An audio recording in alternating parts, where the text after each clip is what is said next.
y no les pasa nada. Entonces, el que está acá es voluntariamente y porque quiere pasar un rato con hipertensión arterial conmigo. Pero sí les pido atención, la clase sí, en verdad es un poco densa porque es larga, pero tenemos un espacio de 4 horas, voy a intentar hacerlo en 2 horas, ¿les parece? Para que puedan seguir hablando de medicina legal, que como les digo, medicina legal ocupa el 95% de su tiempo en este semestre, pero ocupa el 5% en su vida, o menos. Y el 95% de lo que van realmente a poner en práctica es medicina familiar, que es realmente como ahorita para muchos un resumen de lo que han visto en toda la carrera. ¿Listo? Entonces, el que necesite ahorita charlar, hablar, dialogar, o sea, lo que necesite, por favor, sal, no hay ningún problema. Pero acá, concentrados en que se quiera quedar, ¿listo? Bueno, entonces vamos a empezar. Empezamos con música.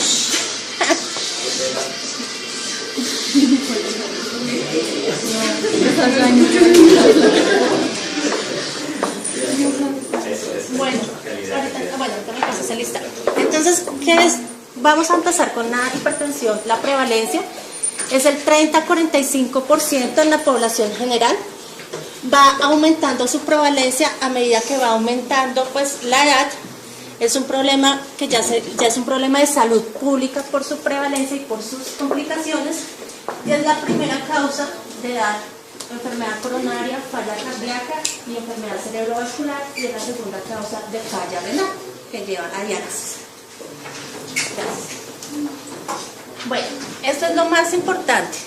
El 95% de los casos a partir de los 18 años de edad es esencial. ¿Qué quiere decir? Que no hay una causa definida. Y los factores de riesgo para desarrollar una hipertensión arterial son la parte de sobrepeso, el sedentarismo, el consumo de alcohol y sal, la genética, la edad, la dislipidemia, hiperglicemia, tabaco y la industrialización. Es decir, entonces, este es un breve resumen. Nosotros normalmente mantenemos un equilibrio entre vasoconstricción y vasodilatación, y según el día, según las actividades que nosotros tenemos, que se encargan de, aparte de la agregación plaquetaria, también va a causar una vasoconstricción. Y también se ve, más que hay un efecto predominante vasoconstrictor, se habla de una hipertensión, hay un defecto más es en la vasodilatación. Y la vasodilatación se da principalmente por las prostaciclinas, la PG1 principalmente, y factores como el óxido nítrico. Gracias. Bueno, el otro sistema importante es el sistema renina, angiotensina, aldosterona, que me imagino pues que si lo han escuchado durante toda su carrera. Acá rápidamente repasamos. En el riñón están el aparato yuxtaglomerular y la arteriola aferente, es la que va a producir la renina. En el hígado se produce el angiotensinógeno. El angiotensinógeno a través de la renina, y la angiotensina 1 pasa a angiotensina 2 a través de la ECA. La ECA se produce en el pulmón y en los riñones y en muchas otras células del cuerpo, pero principalmente tiene esos dos. Y el angiotensinógeno, la angiotensina 2 tiene muchas funciones. El primero, va a aumentar la actividad simpática, y la actividad simpática hace vasoconstricción. Segundo, va a aumentar la reabsorción de sodio a nivel de los tubos colectores y actúa sobre la glándula suprarrenal, inhibe la reabsorción de sodio. Causa vasoconstricción directamente sobre las arteriolas, y en la hipófisis actúa inhibiendo la hormona antidiurética. Bueno, esto es lo que vimos de... ¿sigue la otra? Acá lo que quiero ver es que los cambios que se van dando en las arteriolas debido a este sistema, como pueden ver en la parte derecha de ustedes, se va engrosando la pared de la arteriola y va disminuyendo la luz, y eso hace que sea más difícil la vasodilatación, y por eso es que predomina la vasoconstricción. Listo. Bueno, entonces una de las cosas por las cuales nosotros nos guiamos está el consenso europeo, que hay uno del 2013, el otro es el Joint 8, si no es el mayor de eso.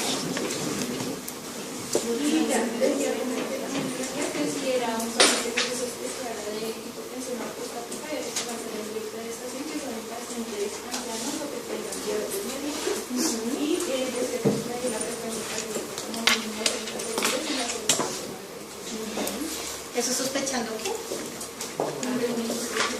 No, hipotensión postural. Entonces, muy bien, gracias. Como dicen, reposo 3 a 5 minutos antes, por lo general debe ser más. Esto, si llegan afanados, siempre sale elevado.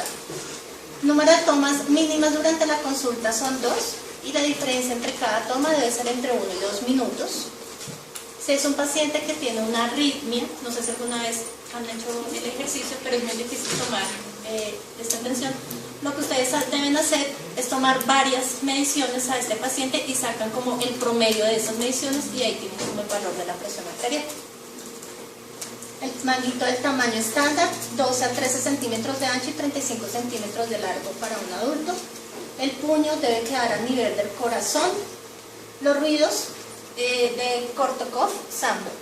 La fase del 1 y el 5. El 1 es el primero que escuchamos y antes se hablaba del 4, porque era el último ruido, el último sonido, pero ahora lo que se dejó fue el silencio después del ruido. Medir la presión en ambos brazos, eso por lo menos lo debemos hacer en la primera consulta. Y esta presión, como tú dices, en bipedestación, con el paciente de pie, es al minuto y a los 3 minutos, tomando la frecuencia cardíaca porque puede presentar hipotensión ortostática, eso principalmente en ancianos y en pacientes con diabetes. Bueno, entonces, en este caso, ¿ustedes cómo confirmarían si tiene realmente una hipertensión? Carlos Samuel Porero. Cuenta, ¿tú qué harías? Te llega este paciente a tu consulta, ¿tú cómo vas? Le dices, ya dijimos que no tiene hipertensión en este momento, pero ¿qué le dices? Entonces necesitaría otra vez el paciente para una nueva toma de tensión. Sí. Pues tiene que confirmar con 2 tensiones. Ajá. Se solicitaría para clínicos de control, para verificar si el paciente puede tener la hipertensión. Sí. Corroborar con los factores de riesgos que ya presentó en la historia clínica y así determinar si el paciente presenta la hipertensión. Listo, muy bien. Tú me hablabas ahorita de AMPA. ¿Qué es eso? Cuenta. Pues es como la medición de la tensión arterial ambulatoria. Pues normalmente lo que hacemos en consulta, en verdad no lo leí, era que al paciente se le hace como una tablita del día, la hora, y pues las cifras de tensiones arteriales. Entonces se le dice al paciente que cuando pueda tomarse la tensión, o si tiene alguien que le pueda tomar la tensión, que le tome la tensión arterial y tome la cifra, o sea, anote la cifra tensional, la hora y pues el día que se la tomó. Generalmente se puede hacer como una vez a la semana o pues recomendable más de 2 veces por semana. Y en la siguiente consulta se evalúa si esas cifras tensionales están elevadas y con eso ya podemos hacer pues el diagnóstico de tensión arterial. Lo has dicho muy bien, te voy a hacer unas recomendaciones. Entonces, lo primero que vamos a hacer, como nos decía Carlos, es una adecuada historia clínica en este paciente. Entonces, ¿qué vamos a hacer? Uno, preguntarle cómo son las cifras tensionales previamente a la consulta, si se las ha tomado. Averiguar las cifras en el domicilio, que esa es la que vamos a hablar ahorita. Preguntar sobre antecedentes cardiovasculares, si tiene antecedente de enfermedad coronaria, insuficiencia cardíaca, enfermedad arterial periférica, valvulopatía, si presenta síntomas como palpitaciones, síncope, ictus, AIT, si tiene otras enfermedades asociadas como enfermedad renal crónica, diabetes y dislipidemia, y factores de riesgo como antecedente familiar de todas las anteriores. Tabaquismo tiene uno importante, dieta tiene otro importante y 3, el ejercicio y obesidad. O sea, tiene 4 factores de riesgo que le pueden causar una elevación arterial. Esto es otro punto que es sobre el tamizaje de hipertensión. El tamizaje de hipertensión se debe realizar a partir de los 18 años y como se hace cada vez que llegue una consulta, pues tomar la presión arterial. Listo. Entonces acá vamos a empezar a hablar de presión arterial ambulatoria, AMPA y MAPA, y realmente lo que se recomendaba antes era lo que nos decía Carlos, o sea, paciente que tiene 2 cifras tensionales elevadas en 2 tomas diferentes se les hacía el diagnóstico de hipertensión. Entonces, no venga a la siguiente consulta, ya, otra vez elevada, diagnóstico. Pero ¿cómo ustedes pueden confirmar si eso realmente era una hipertensión de bata blanca? ¿Cierto? Entonces, ¿qué son las últimas recomendaciones? Es, utilicemos el AMPA o el MAPA. ¿Qué es la diferencia de los dos? El AMPA, el propio paciente se va a tomar la tensión arterial en su casa. ¿Cómo se lo va a tomar? se lo va a tomar 2 veces al día, una en la mañana y una en la noche. El número de mediciones ahorita confirmado son 4 mediciones, no me son 5 o 7 días en total de las mediciones en una semanita, ¿sí? Y lo que vamos a sacar es el promedio, porque lo que nosotros realmente queremos saber es cómo se comporta su tensión en su casa sin ningún factor de riesgo. Pero vamos a hacerle unas recomendaciones al paciente. Siéntese por lo menos unos 10 minutos, tómesela en el brazo derecho preferiblemente, que sea de brazo, que no sea el tensiómetro de muñeca. El de muñeca solamente se recomienda para personas que son obesas, que el manguito realmente no les alcanza. Y 1 hora antes no haya consumido cigarrillo, ni bebidas oscuras, ni ningún tipo de alimentos, ni haya realizado ejercicio, y que nos traiga las mediciones. También está la opción del mapa, que es colocarle el aparatico como un holter y se le toma la presión promedio por 24 horas al día, y ya también vamos a hablar de eso. Y lo que dicen las nuevas guías es cualquiera de las dos las puede realizar. Lo que pasa es que recuerden, nosotros somos administradores de nuestros recursos económicos. Entonces, si nosotros tenemos la capacidad que el paciente, ya mucha gente tiene tensión, ya se volvió como parte de su canasta familiar, entonces aprovechemos este recurso, o que vayan a la droguería antes de pedir un mapa. ¿Ven?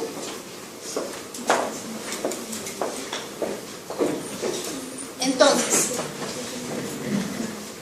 el mapa, aparte de medir la presión arterial, el paciente va a anotar síntomas o eventos que tenga durante el día, a qué hora se tomó los medicamentos, a qué hora se comió, a qué hora se acostó, a qué hora se levantó, y va a realizar mediciones cada 15 a 30 minutos durante el día, cada 15 minutos durante el día y 30 minutos durante la noche, o cada 20 minutos durante las 24 horas al día. Nos va a sacar un promedio diurno, un promedio nocturno y un promedio de 24 horas. Nos va a sacar el efecto Dipping y el cociente. El efecto Dipping es, cuando nosotros estamos durmiendo, la presión arterial debe caer un 10% de nuestra presión arterial diurna. Cuando se habla del efecto Dipping es que no cae esta presión arterial. Entonces ahí tiene un aumento de riesgo cardiovascular, de enfermedad cerebrovascular en los pacientes. Entonces así va a estar el paciente con el holter, y se va a colocar en el brazo que no es dominante, y se le va a decir lo mismo: apenas le vaya a tomar, trate como de sentarse, coloque el bracito, o sea, como que conserve la técnica del paciente. Entonces, cuando tiene una relación presión arterial nocturna o sobre presión arterial diurna aumentada, o un efecto Dipping, se habla a pacientes que principalmente tienen estas patologías asociadas: el SAOS, la obesidad, aumento del consumo de sal, que presentan hipotensión ortostática, enfermedad renal crónica, disfunción autonómica o una neuropatía diabética o una edad avanzada. Y este es el AMPA, 3 a 4 días hasta 7 días consecutivos. Bueno, y lo otro que se me les olvidaba decir es que en el AMPA lo que vamos a hacer es excluir la toma del primer día de la toma de la tensión arterial, y a partir del segundo día es donde vamos a sacar los promedios. Es decir, ustedes han visto que en la consulta por lo general le entregamos un papel y anotamos esa primera tensión. Esta tensión no la vamos a tener en cuenta para sacar el promedio. Puede ser con ella misma, los automáticos también son buenos, o puede ser pues mecánicos, llamémoslo así. Ambos son confiables. El problema es que necesita que alguien sepa tomarle la tensión arterial. En cambio, con los automáticos, pues ellos mismos lo pueden hacer. Ventajas, pues obviamente que es más económica, más disponible y fácil de repetir, pero la desventaja es que no va a medir la presión arterial durante las actividades del paciente. Chao.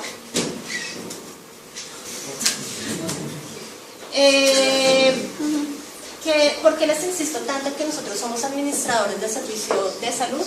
A partir de ayer, 1 de septiembre, ya entró en vigencia, donde los pacientes ya no tienen que entrar a hacer más trámites de CTC. Esto es muy bueno para los pacientes, pero puede ser un arma mortal para nuestro sistema de salud. Sobre todo cuando ustedes ahorita lo necesiten, cuando estén viejitos, ¿qué recursos vamos a tener? ¿Sí? Entonces, número 1, siempre traten de utilizar los recursos post, y lo que vayan a utilizar como no post es porque realmente el paciente lo requiera, ¿sí? ¿Por qué? Porque nosotros somos muy influenciados por los laboratorios, llegan mucho a visitarnos, nos regalan muchas cosas, y por favor, realmente ustedes no están en obligación, es su decisión. Y ya van a salir en un año y medio, 2 añitos ya, ¿salen? Ustedes son realmente los responsables a quién le piden y a quién no le piden. Y usted va a quedar ahí toda su firma. Y pues ustedes dirán si cuando estén viejitos tienen o no tienen recursos. Bueno, entonces, cuando nosotros le indicamos a un paciente tomarse el AMPA o el MAPA, hay que tener en cuenta unas cifras tensionales. Estas van a variar para poder decir si el paciente tiene hipertensión o no. La cifra estándar normalmente es mayor de 140 a 90 en paciente que está en la consulta.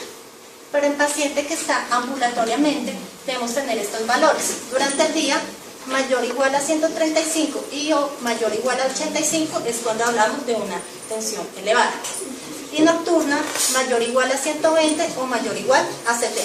¿Listo? O sea, es decir, los valores se basan un poquito aquí. Bueno, entonces les voy a leer como unas indicaciones. Entonces, indicaciones para MAPA y AMPA son: 1. Sospecha de hipertensión de bata blanca. 2. Sospecha de hipertensión enmascarada. 3. Identificación, bueno, eso es lo mismo, identificación del efecto de bata blanca en pacientes hipertensos. De pronto el paciente que ya está tomando medicamentos y se le elevó durante la consulta. Variabilidad durante la presión arterial. Entonces ustedes, por ejemplo, tienen una tensión muy alta durante la consulta y en las tomas de mediciones sale muy bajita, o al revés, en la medición que él nos trae sale muy alta, pero en la consulta se la encontramos normal. Entonces, si no estamos como muy seguros, pedimos ahí el mapa. Que sospechemos de hipotensión, sospecha de preeclampsia, identificación de una hipertensión arterial persistente, discordancia entre las mediciones, evaluación de descenso exagerado de la presión arterial, sospecha de hipertensión nocturna o efecto o disminución del efecto, o sea, o que tenga el efecto de IPIS, valoración de variabilidad.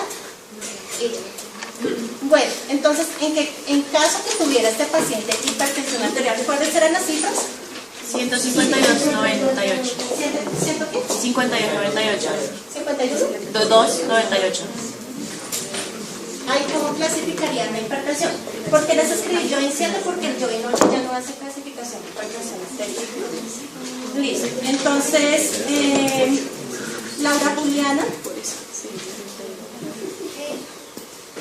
¿Tú eres Laura Juliana?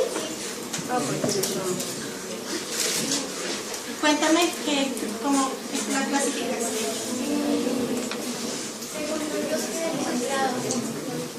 ¿Grado 1? ¿Ustedes esta clasificación en qué momento la hacen? ¿La hacen en cada consulta? Cuando ya está diagnosticado. Se hace la primera consulta solamente. Ya después no, porque el paciente va a tener medicamentos y puede variar o bajar. Y esta clasificación nos sirve principalmente para definir el tratamiento. Bueno, entonces esta clasificación es de las guías europeas. Entonces la dividen óptima, normal, normal alta, hipertensión grado 1, hipertensión grado 2, hipertensión grado 3 e hipertensión sistólica aislada. El paciente tiene 152/98. De las 152 dan hipertensión grado 1 y la 98 también en grado 1. Si tuviese 152/100, ¿cómo harían para clasificar eso?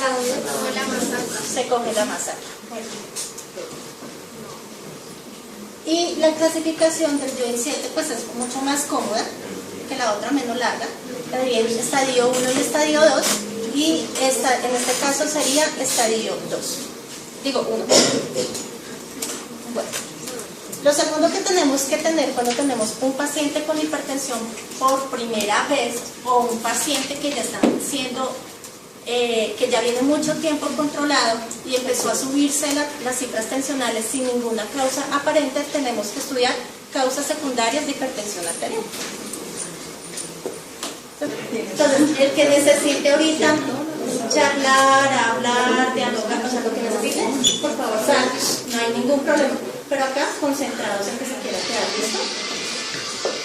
Bueno, entonces vamos a empezar. Empezamos con música.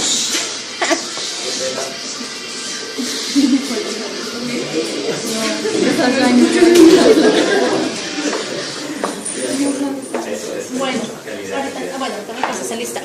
Entonces, ¿qué es? Vamos a empezar con la hipertensión. La prevalencia es el 30-45% en la población general.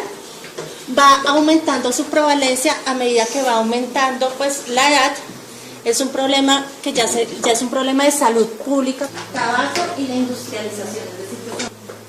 Entonces, este es un breve resumen. Nosotros normalmente mantenemos un equilibrio entre vasoconstricción y vasodilatación, y según el día, según las actividades que nosotros tenemos, que se encargan de, aparte de la agregación plaquetaria, también va a causar una vasoconstricción.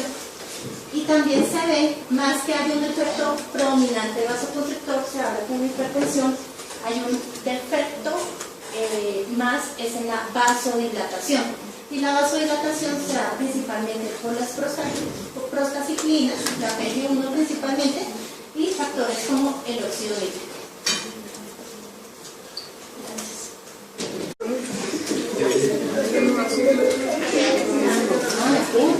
No les pasa nada.